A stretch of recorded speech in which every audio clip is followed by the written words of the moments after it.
이 시대를 가리켜서 감성의 시대라 그렇게 말하곤 하죠. 이 감성이라는 말을 감성 있게 젊은 사람들은 감생이라고도 표현하기도 하는 것 같아요. 감성의 시대. 우리 모두에게 있는 이성이나 또는 의지에 따라 행동하는 게 아니고 개인의 선호 여부에 따라서, 그러니까 싫고 좋음에 따라서 선택하고 행동하는 시대, 그게 바로 오늘 우리가 살고 있는 이 시대라고 생각을 합니다. 그러다 보니까 무엇이 옳은지 무엇이 그른지, 옳고 그름이 아니라 내가 좋으면 하고 내가 싫으면 하지 않는 분노하에 영향을 받으면서 우리는 삽니다. 결국 이것도 포스트모더니즘의 영향이라고 할 수 있겠는데, 그러다 보니 온 우주 만물이, 온 세상이 나의 좋음과 나의 싫음을 중심으로 해서 철저하게 나 중심, 자기 중심적으로 돌아가야 한다고 굳게 믿는 그런 세상 풍조에 우리가 적나라하게 노출되어서 믿음의 순례길을 가고 있는 것입니다. 그런 저와 여러분에게 오늘 본문 시편 122편 말씀은 천지가 변해도 변하지 않을 만고불변의 진리를 소개해 줍니다. 그리고 이 진리는 뜻밖에도 성전에 올라가는 성도들이 가져야 할 바른 교회관, 그리고 바른 예배자의 모습, 이거에 초점이 맞추어져 있습니다.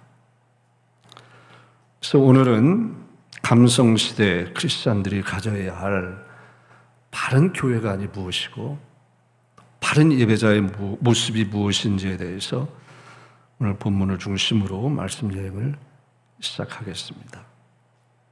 바른 교회관, 바른 예배자의 모습을 우리는 1절에서 시편 122편이 시작하는 첫 부분에서부터 우리는 발견하게 되는데요. 바로 이 말씀입니다. 사람이 나에게 말하기를 여호와의 집에 올라가자 할 때 내가 기뻐하였도다. 바른 교회관, 바른 예배자와 떼놓을 수 없는 핵심 사상 중에 하나는 바로 기쁨입니다. 교회가 기쁨의 곳이어야 합니다. 여호와의 집에서는 언제나 기쁜 소식, 굿뉴스, 복음, 그러니까 십자가와 빈 무덤 소식이 언제나 브레이킹 뉴스로, 호외로 터져 나와야 합니다. 그 소식을 들으러 예배당에 오는 것이 기뻐야 하고, 그 소식을 전하러 예배당을 떠나는 발걸음이 기쁨으로 충만해야 할 줄로 믿습니다.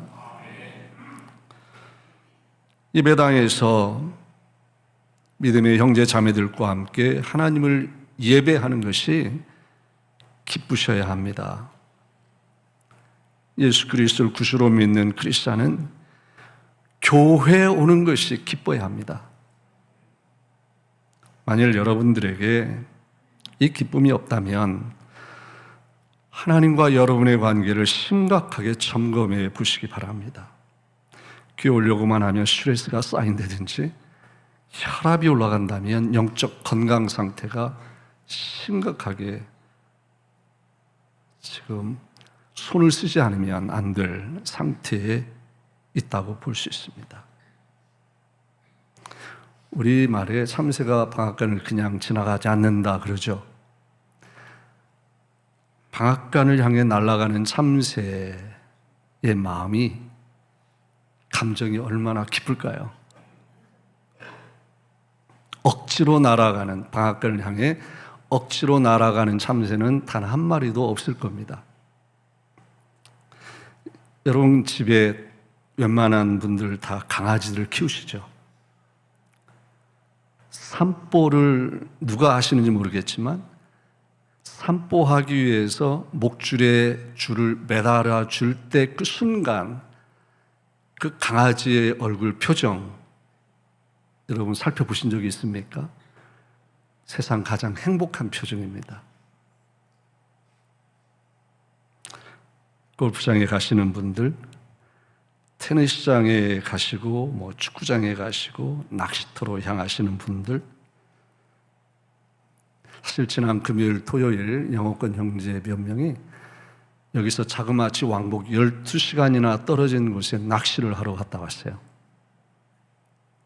그 가는 길이 올 때는 얼마나 잡았느냐에 따라서 마음이 다 바뀌겠지만 갈 때의 마음은 설렘과 기쁨이 가득했을 거라고 생각합니다. 사람이 나에게 말하기를 여호와의 집에 올라가자 할 때 내가 기뻐하였도다. 믿음의 길, 순례길을 떠날 때 가졌던 한 구약 성도의 기쁨이 우리 교회에 가득하고 저와 여러분에게 충만하시기를 주의 이름으로 축복합니다. 슈가로 한인교회라고 하는 믿음의 공동체가 여러분에게 기쁨의 장소가 되도록 힘쓰시기를 바랍니다. 하나님의 임재하심이 계신 곳이기에 우리는 기뻐할 수 있고 기뻐해야 합니다. 비록 사람들이 모이지만 사람들만 모인 곳이 아니라 사람들, 나와 너, 우리 사이에 임하여 계시는 성령님 때문에 이곳은 거룩한 곳이고 하나님의 임재 앞에 나아가는 곳입니다. 그것이 우리의 기쁨의 이유입니다. 예배할 때도 기쁘게 예배하십시오. 아까 우리가 찬양하고 앉기 전에 서로 축복하면서 세상 가장 행복한 미소를 띠고 축복하자 그랬죠. 그렇게 하셨나요? 지금 옆에 분들 바라보면서 한번 그렇게 해보시는 건 어떨까요? 여러분, 예배하는 것이 기쁩니까? 옆에 계신 분들 때문에 더 기쁘십니까? 할렐루야. 이런 거는 옆구리 찔려서라도 아멘 하셔야 됩니다. 발이 안으로 굽는다고 하니까 그런 차원에서 그냥 우리끼리만, 이 영상에 편집이 될지는 모르겠지만 우리끼리만, 여러분, 우리 교회만한 교회도 그리 흔치 않습니다. 얼굴이 갑자기 뜨거워집니다만 이거는 자화자찬이 아니고 우리에게 은혜 주신 하나님께 감사, 영광을 올려드리는 겁니다. 성령이 하나 되게 하신 것을 힘써 지키라고 했습니다. 힘써 지켜야 됩니다. 주님에게 공통 분모, 주님에게서 모든 것이 수렴되어야 하고 그 마음으로 내 옆에 있는 지체들을 바라보고 품어주고 용납하고 세워주고 축복하는 믿음의 공동체가 될 때 우리 교회가 참으로 기쁨의 곳이 될 것입니다. 그렇게 예배할 때 기쁘게 예배하고 무엇보다 사죄, 은총, 구원의 감격으로 기뻐하고 나 같은 죄인도 용서함 받아 주 앞에 의롭다함 인정받아 하나님의 자녀라고 하는 saints, 성도라고 하는 귀한 그러한 아이덴티티적 정체성으로 하나님 바꿔주심으로 인하여 하나님을 찬양하고 예배할 수 있음에 우리는 기뻐해야 합니다. 전에는 아무리 노력해도 성경이 믿어지지 않았는데 이제는 하나님의 말씀으로 다가오게 된다면 이런 믿음이 있다는 것이 기쁘고 감사하고 믿음의 공동체가 있다는 것 감사하고 수많은 사고, 질병 가운데 생명이 있고 건강이 있고 이 자리에 함께 나와 예배할 수 있음이 너무 감사하고 설령 오늘 세상을 떠난다 해도 내 인생 여정 끝내어 강 건너 언덕 이를 때 영원한 본향 천국에 들어가 영원 복락을 누리며 살 수 있게 하셨으니 감사하고 기쁘고 기쁘게 예배해야 될 줄로 믿습니다. 여러분, 예배할 때 기쁨의 영 성령님의 임재하심을 사모하십시오. 주님 제 안에 주님의 기쁨으로 채워주십시오. 그렇게 주님의 임재 가운데 깊이 나아가기를 간절한 마음으로 원하고 바라보십시오. 목마른 사슴 시냇물을 사모하듯이 주의 임재를 사모하고 그렇게 주님을 그런 간절한 마음으로 기쁜 마음으로 예배하게 해달라고 성령님을 의지하고 요청하고 그렇게 기도해 보십시오. 여러분, 세상에서 가장 억울한 것 중에 하나가 무엇인 줄 아십니까? 기쁨이 없이 예배하는 겁니다.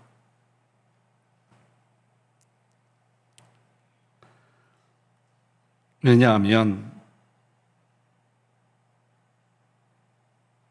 그 놀라운 기쁨의 은총, 예수 그리스도 안에 감추인 놀라운 평화, 신비함, richness, 그것을 우리는 맛을 보지 못하고 주님이 찾으시는 자는 기쁨으로 예배하는 자인데 주님의 눈에 들어오지 못한다면 얼마나 억울합니까?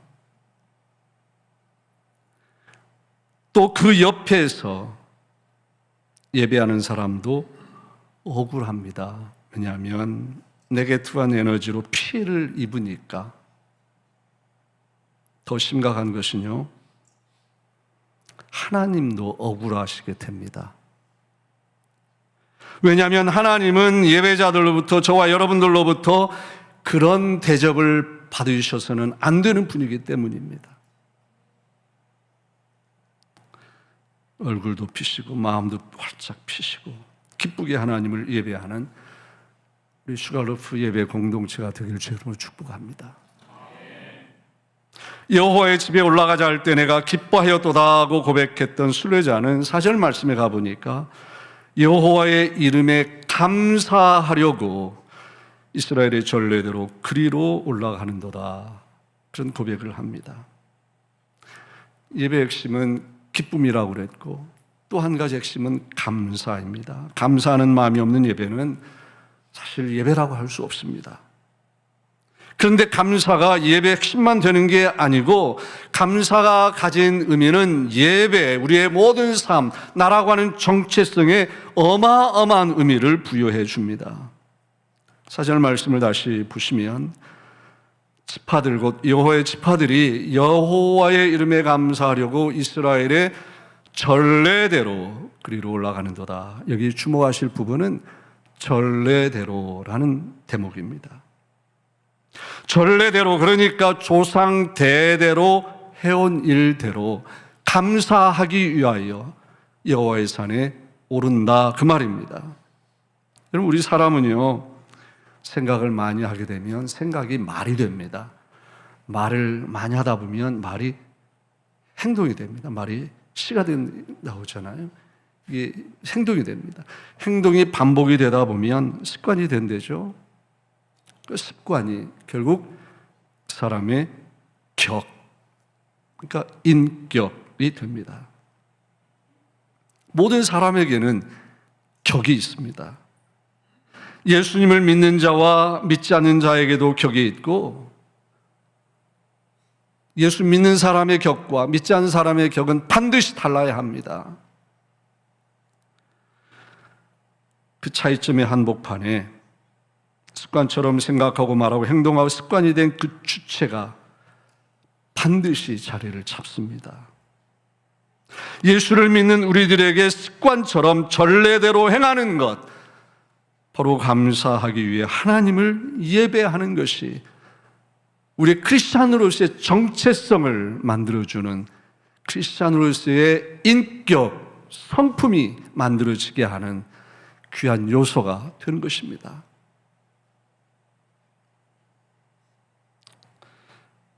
크리스찬으로서의 우리의 정체성을 세워주는 데 있어서 뺄래야 뺄 수 없는 행위, 바로 여호와께 감사하려고 성전에 올라가는 일, 전례대로 습관처럼 무슨 일이 있어도 빼놓을 수 없는 그 행위, 하나님을 예배하되 감사하기 위해서 하나님을 예배하는 그 전례, 거룩한 습관이 우리 가운데 회복되기를 주의 이름으로 축복합니다. 감성시대에 순례길을 걸어가는 성도들에게 반드시 경험되어야 될 것, 그래서 우리가 구하고 찾아야 할 것, 바람직한 교회상, 바람직한 예배자의 모습 가운데 반드시 발견되어야 될 것. 또 하나는 바로 평안입니다. Peace, Shalom, 에이레네. 6절에서 8절 말씀 보면 이 점이 굉장히 강조가 되었습니다. 예루살렘을 위하여 평안을 구하라. 네 성 안에는 평안이 있고 너의 가운데 평안이 있을지어다. 특별히 6절에서는 예루살렘을 위하여 평안을 구하라 그랬는데요. 오늘 우리들의 컨텍스트에 맞게 해석을 한다면 하나님의 집의 평안, 교회의 평안을 구하고 힘쓰라는 것입니다. 성령이 하나 되게 하신 것을 힘써 지키라는 말씀이죠.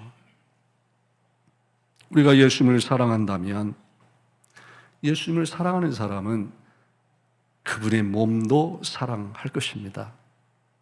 사도 바울은 교회를 그리스도의 몸이라고 말했습니다. 예수님을 사랑하는 사람은 교회를 사랑합니다. 어떻게 사랑할까요? 성령 안에서 교인들이 하나됨을 힘써 지킴으로 그리스도의 몸인 교회를 사랑합니다. 그렇지 않겠습니까? 이 몸에 막 칼로 상처를 준다든지 뭘로 뾰족한 거 찌른다든지 막 고행을 하고 뭐 자학을 하고 그럼 그 몸을 어뷰즈하는 거죠. 사랑하는 게 아닙니다. 여러분 교회를 사랑하십니까? 힘써 지키십시오. 성령이 하나 되게 하신 것을. 여러분의 가정을 지키듯이 교회를 지키십시오. 여러분 세상에 어느 가정치고 완벽한 파라다이스는 없습니다. 부부끼리도 그렇고요. 부모 자식 간에도 그렇고요. 형제 간에도 그렇습니다. 그럼에도 가정이기 때문에 가족이기 때문에 사랑하고 하나 되기를 힘쓰고 지키는 겁니다. 교도 마찬가지입니다. 여러분 한 사람 한 사람이 피스메이커가 되어서 화평케 하는 자들이 되어서 교회 구석구석에 피스를 만드시고 지켜내셔야 합니다. 화평케 하는 자는 복이 있나니 하나님의 아들이라 하나님의 딸이라 하나님의 자녀라 일컬음을 받을 것이라 예수님 그렇게 말씀하셨습니다.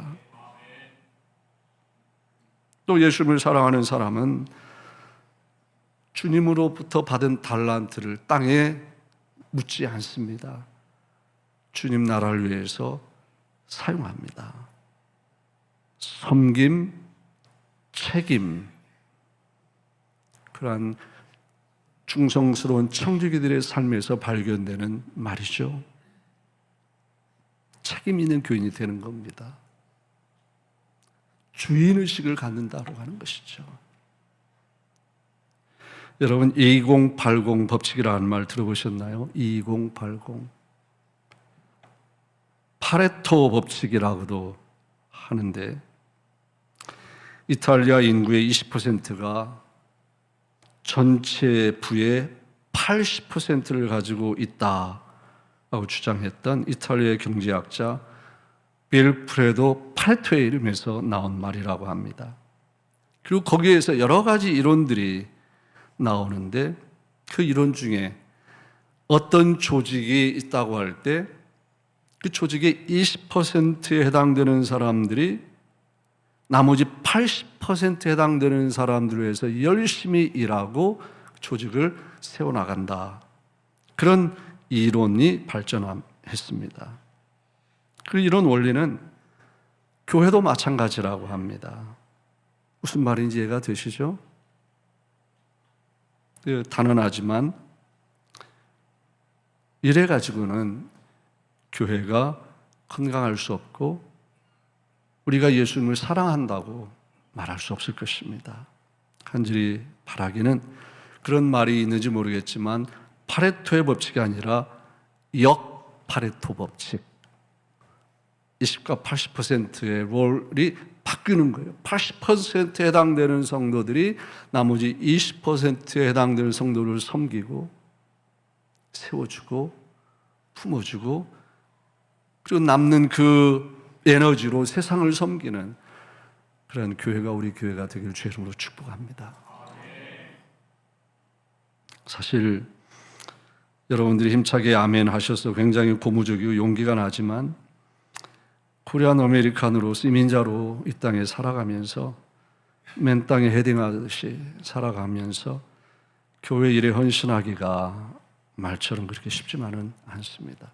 제가 22년 전에 왔을 때 그 했던 비즈니스를 하셨던 우리 성도님들이 20년이 지난 후에도 그 비즈니스에서 여전히 종사하시는 분들이 여러 분 계시는데 생각해 보세요.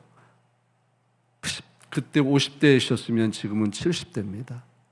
그때는 열심히 일하면서 열심히 교회에도 참여하셨겠지만 지금은 그때만큼 할 수가 없는 상황이죠. 몸이 안 따라주겠죠. 20년 넘게 더 많이 신앙생활을 하고 은혜를 많이 받았고 영적으로 성숙해졌음에도 불구하고 그것이 우리의 현실입니다. 우리의 해야 할 일은 뭐냐? 아니 저분은 저렇게 우리 교회 오랫동안 신앙생활하면서 왜 저렇게 열심히 봉사하지 않지? 라고 하는 것이 아니라 그분들의 몫까지 우리가 담당할 수 있다면 파레토의 법칙을 실천해내는 교회, 건강한 교회, 아름다운 교회로 발돋움할 것이라고 믿습니다.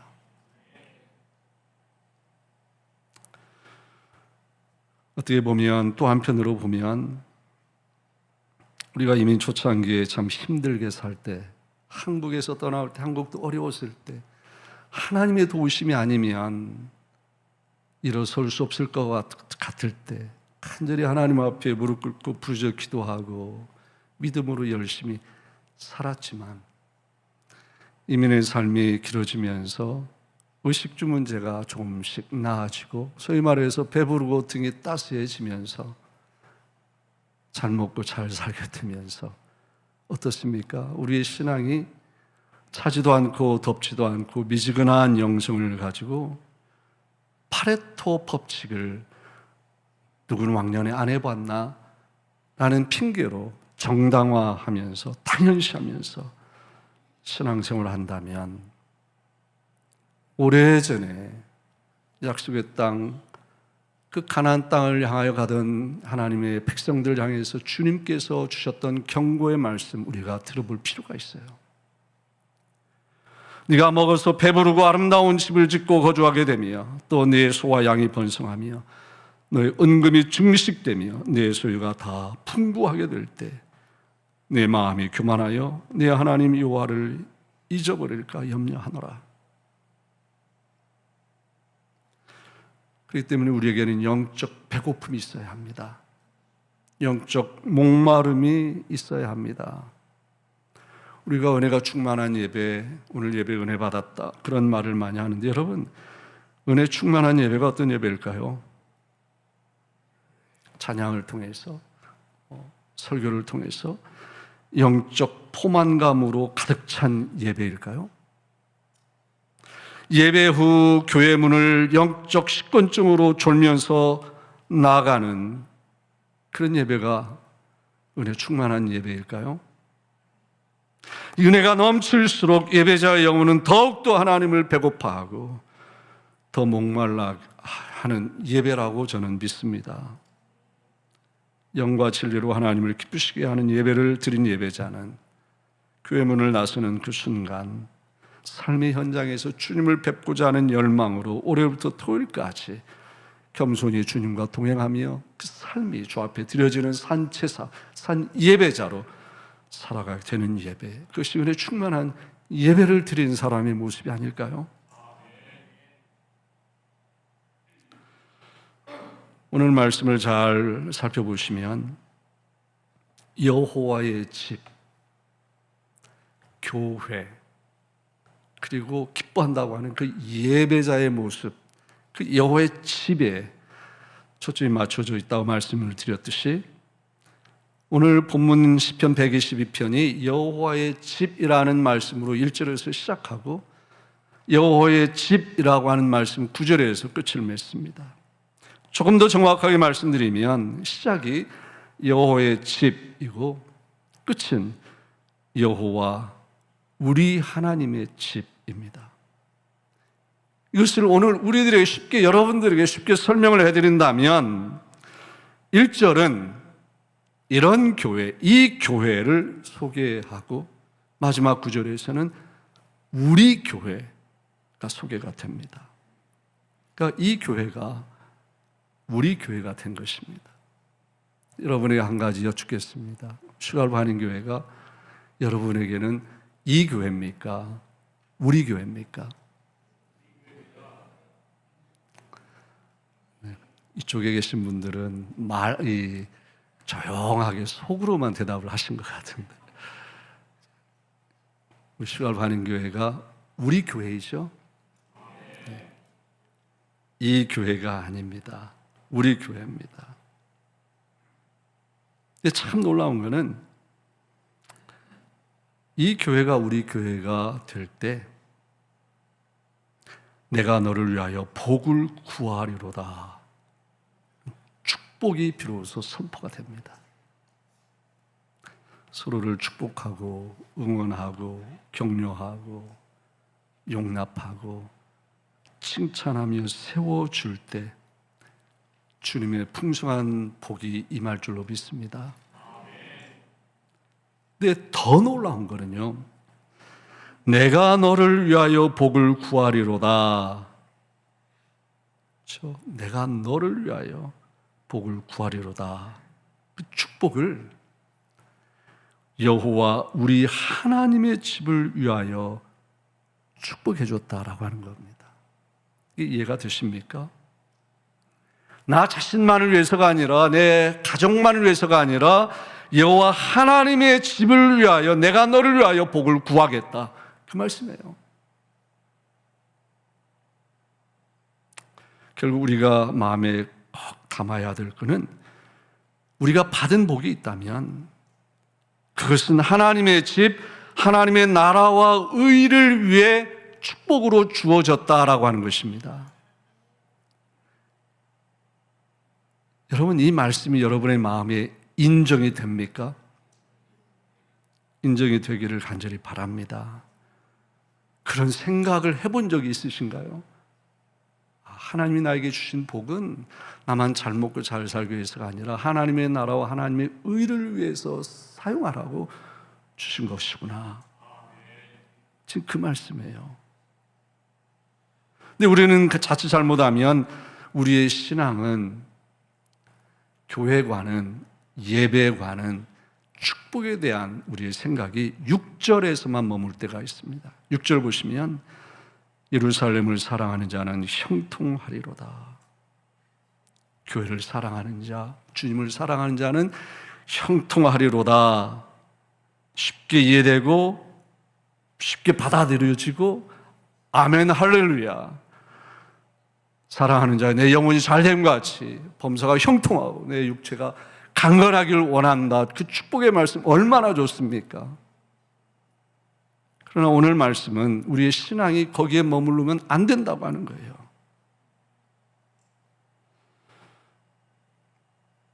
우리 자신도 모른 채 형통의 복을 받기 위해 교회를 사랑하는, 봉사하는, 주의 일에 참여하는 그걸로 끝나서도 안 된다, 그 말입니다. 간절히 바라기는 이 자리에 계신 여러분 모두는 한 분도 빠짐없이 여러분이 받은 복과 앞으로 받을 복들이 하나님의 나라, 하나님의 의, 믿음의 공동체, 교회 이 지역사회를 위해 주시는 복이라고 그렇게 인정하고 믿는 사고의 전환이 일어나기를 주 여러분 축복합니다.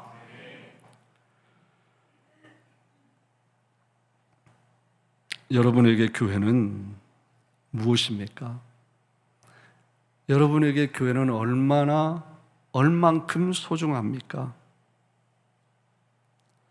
여러분에게 예배는 무슨 의미입니까? 여러분, 교회와 예배는요, 하나님의 선물입니다. 하나님의 축복입니다. 소중하게 여기고 소중하게 지키고 기쁘고 감사하셔야 합니다. 아마 이 자리에 계신 분들 가운데 슬프지만 교회에 많은 어려움이 있을 때 가정이, 자녀의 관계가, 부부의 관계가 행복하지 않은 경험을 해본 분들이 계실 겁니다. 그게 하나님의 백성, 하나님을 예배하는 자, 그리스도를 사랑하는 자들에게 필연적으로 찾아오는 영적 그러한 변화입니다. 그 말은 바꾸고 말하면 하나님의 전 교회, 그 예배 소중하게 여기고 감사함으로 하나님께 예배하고 있는 힘을 다해 지키고 하는 그것이 결국 우리에게 형통의 복으로 찾아온다 그 말이에요. 지난 주간에 우리 아이들 여름 성경 학교를 했죠. 저는 아이들 밥 먹는 모습, 서로 예배하는 모습 그 있을 때마다 사진을 열심히 찍었는데요. 그 아이들이 안 보는 것 같지만 우리 어른들을 봅니다. 그리고 그들에게 교회가 무엇인지, 예배가 무엇인지 각인이 됩니다. 그들의 신앙, 믿음, 순례길의 미래는 바로 저와 여러분입니다.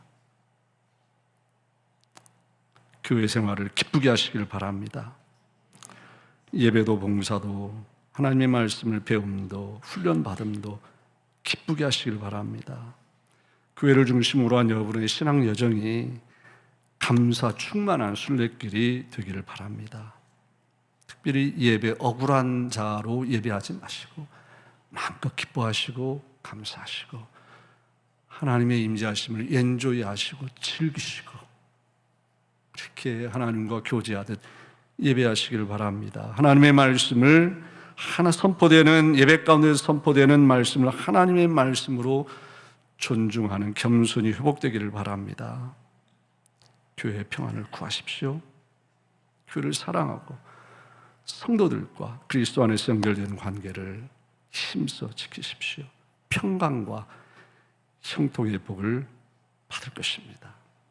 그리고 서로 복을 빌고 축복하십시오. 손 내밀어 붙잡아 주십시오. 감성시대 크리스천의 교회관, 예배자의 모습, 저 여러분의 모습, 우리 교회 모습이 우리 주 예수님으로부터 인정받고 칭찬받게 될 줄로 믿습니다. 우리 다 같이 일어나서 주님 앞에 결단하고 감사하며